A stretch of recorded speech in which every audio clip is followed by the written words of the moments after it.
Compare to और compare with दोनों का हिंदी मीनिंग होता है तुलना करना। 99% लोग इसका गलत यूज करते हैं।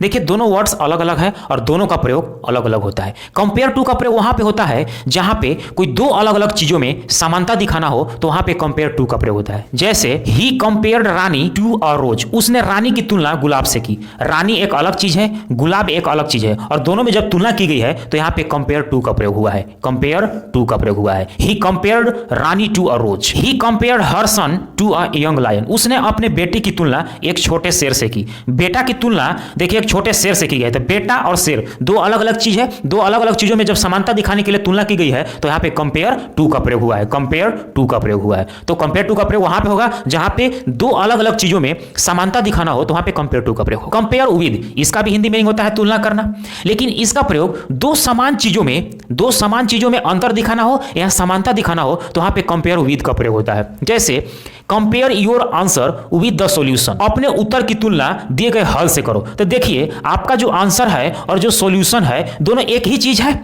सॉल्यूशन ही ना है दोनों, इसमें भी आंसर है इसमें भी आंसर है, तो दोनों एक ही चीज है। और इसमें जब तुलना करने की बात की गई कि मिलाओ मैच कराओ कि तुम्हारा आंसर सही है कि नहीं, तो यहां पे कंपेयर विद का प्रयोग हुआ है। कंपेयर विद का प्रयोग। Compare this phone with that one, इस फोन की तुलना उस फोन से करो। तो फोन और फोन दोनों एक ही चीज है, एक ही चीज में समानता की गई है, तुलना करने की बात की गई है, इसलिए यहां पे कंपेयर विद का प्रयोग हुआ है। तो दोनों में यही अंतर है। कंपेयर टू का प्रयोग दो अलग अलग चीजों में समानता दिखाने के लिए और कंपेयर विद का प्रयोग दो समान चीजों में अंतर या समानता दिखाने के लिए। आप कमेंट में बताइए कि यहां पे कंपेयर टू होगा या कंपेयर विद। तो कंपेयर तो दिया हुआ है, आप बताइए टू यहां पे फिल होगा या with. She is compare an angel, to होगा या विद। कमेंट में जरूर बताइए। यदि वीडियो आपको अच्छा लगे तो लाइक फॉलो एंड शेयर जरूर कीजिए।